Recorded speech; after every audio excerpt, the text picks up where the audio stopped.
Jumpa lagi dengan channel Partikel. Kali ini kita akan membahas tentang emosi.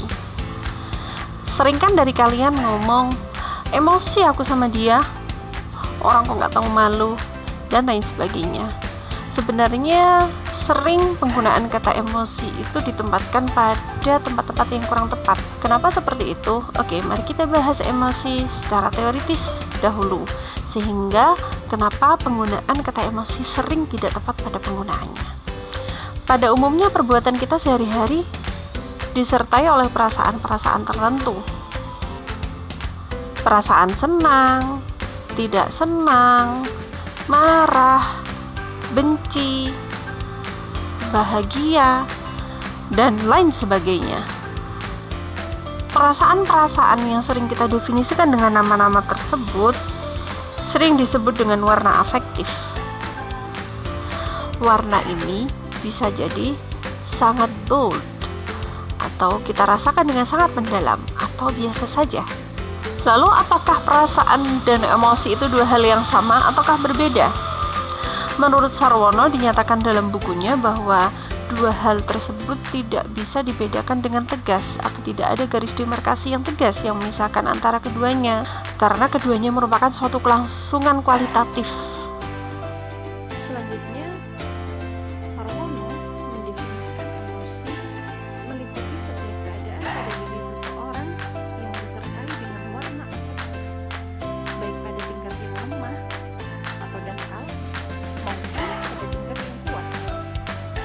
Selanjutnya kita akan berbicara tentang teori-teori emosi. Kenapa penting adanya kita berbicara teori? Karena dari sini kita akan tahu kenapa penggunaan kata emosi sering tidak tepat pada tempatnya. Ada dua kubu besar para ahli tentang pembagian emosi.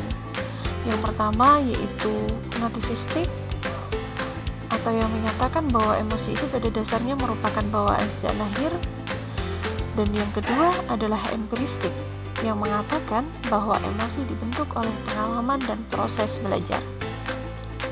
Salah satu penganut paham nativistik adalah René Descartes, yaitu yang menyatakan bahwa manusia itu sejak lahir telah mempunyai emosi dasar, dan setidaknya ada 6 emosi dasar menurut René Descartes, yaitu cinta, benci, keinginan, kegembiraan, kagum, dan sedih.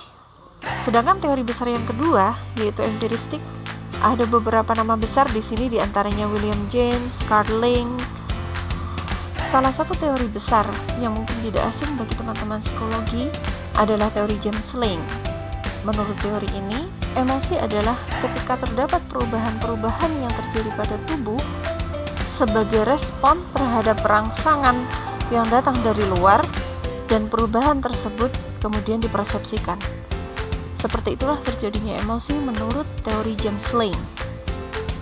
Contoh dari teori James Lange misalnya ketika ada seorang remaja putri yang bertemu dengan lawan jenis yang kebetulan dia menaruh hati padanya.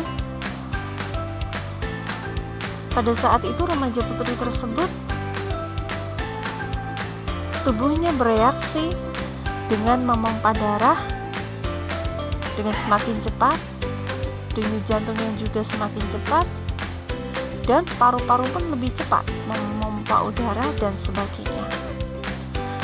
Respon-respon tubuh ini kemudian dipersepsikan dan timbullah rasa bahagia, kemungkinan disertai dengan rasa cemas.